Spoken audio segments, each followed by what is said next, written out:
In this video, I'll be explaining the return of dinosaurs, an astonishing scientific breakthrough, by referencing Khutbah 128 from Nahjolbalaghe and Sorah Kahf, the return of Yajooj and Majooj. Khutbah 128 of Nahjolbalaghe translates to, "It is as if I am there and observing, and it has derived an army that has no dust, no rattle of brittles, no roar of horses, while scratching and plowing the earth with their feet, which look like the feet of ostrich. Woe to your walkways and ornate houses, which have wings like vultures' wings and trunks like elephants' trunks. From those whose slayings are not mourned and their absence are not missed. I am the one who overturned the world, determined its measures, and its observer with its eyes."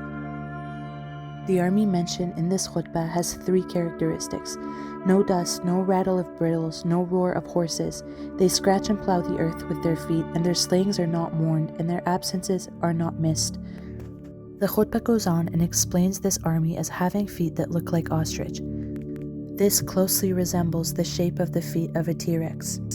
By mentioning they scratch and plow the earth with their feet and they destroy walkways and houses, their extraordinary power and huge bodies are emphasized. In the next section, we will be examining the story of Yajooj and Majooj and Zulqarnain that has been mentioned in the Quran to get a better sense about where these dinosaurs could be hiding. We must consider two facts that in multiple narratives from Imam Ali, peace be upon him, he emphasized that Zulqarnain that is mentioned in the Quran is himself. Second, we will study verse 93 to 98 from Surah Kahf, which briefly explains how Zulqarnain helped the inhabitants of some place to get rid of the destructions and attacks of Yajooj and Majooj. From these verses, the following points are highlighted. First, that the inhabitants of the place didn't intend to understand any language. Second, they complained about the attacks and destructions made by some creatures called Yajooj and Majooj and asked Zulqarnain to build a dam between them. Third, Zulqarnain asked for their hand aid to help build the dam. And fourth, the details of how the dam was made is specifically mentioned as being made with pieces of iron filling between two walls or districts and then covered with melted copper using blowing into a fire made in the place of the dam. Fifth, after the dam was built, Yajooj and Majooj never climbed over it or dug into it. And lastly, Zulqarnain mentioned that when the time of promise of my Lord comes, the dam will be destroyed. From these points, we can understand that Yajooj and Majooj could not be human because it wouldn't make sense to block a bunch of humans in a place forever. It is mentioned that the dam is made with iron, which again highlights the destruction power of these creatures. Additionally, the dam was mentioned to be covered by melted copper. This suggests that the dam was built in a humid area and copper was put on top of the iron to protect it from rusting. So if these people were surrounded by dinosaurs, how were they able to successfully build a dam? This shows that the dinosaurs were not continuously on land. Additionally, when studying the behavior of dinosaurs, we know that they prefer humid environments. Considering all of these characteristics of Yajooj and Majooj, we can conclude that they match perfectly with dinosaurs.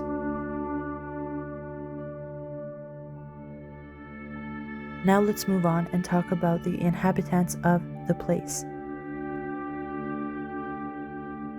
These people are described as not intending to understand any language, which shows they must have had a restrictive language or some sort of sign language to communicate with others.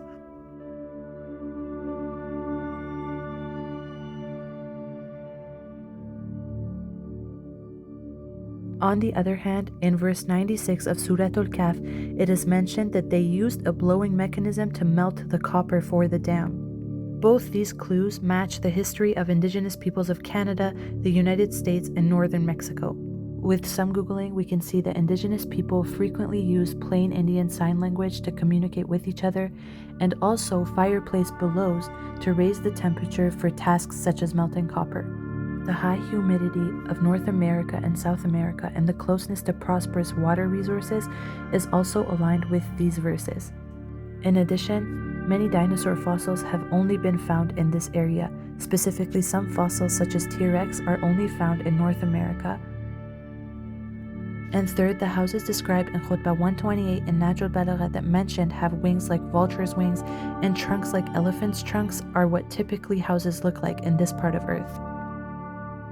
This last part is for anyone who might be curious in how Imam Ali helped indigenous people against dinosaurs in the forests of North America way before he was born. I refer to Khutbah 128 in Nahjolbalaghe where 1,000 years later than his time, he is watching the dinosaurs return.